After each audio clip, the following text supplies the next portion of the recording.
मेरा इरादा है कि मैं कॉल करूं अफगानिस्तान के वजीर खारजा।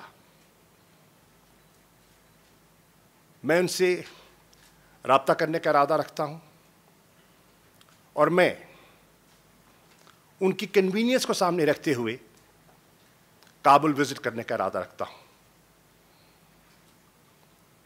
मैं अफगानिस्तान के लोगों के लिए एक ठोस पैगाम लेके जाना चाहता हूं। हमारा मुस्तकबिल जुड़ा हुआ है, हमारा जोग्राफिया जुड़ा हुआ है, हमारा अमन और इस्तेहकाम जुड़ा हुआ है।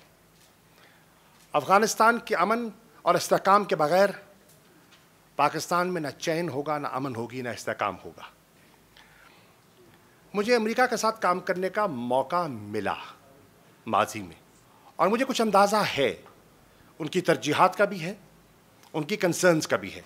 लेकिन मैं उन कंसर्न्स को और तरजीहात को सामने रखते हुए दो टोक बात करूंगा कि आपकी तरजीहात सर आँखों पे, मेरी तरजीहात भी हैं, मेरी ज़रूरियात भी हैं, मेरी कौम की तवक्कुआत भी हैं, और ताल्लुकात दो तरफ़ा होते हैं, इज़्ज़त और एहतराम के साथ होते हैं।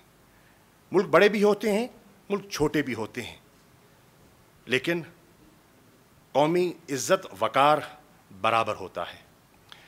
मैंने पहले कहा कि मैं इस बात से बिल्कुल गाफिल नहीं हूं कि ट्रस्ट डेफिसिट है और दोनों अतराफ है, उसको हमने ब्रिज करना है। और कैसे करना है, मैं उनकी सुनना चाहूंगा और अपना मौक़िफ़ पेश करना चाहूंगा।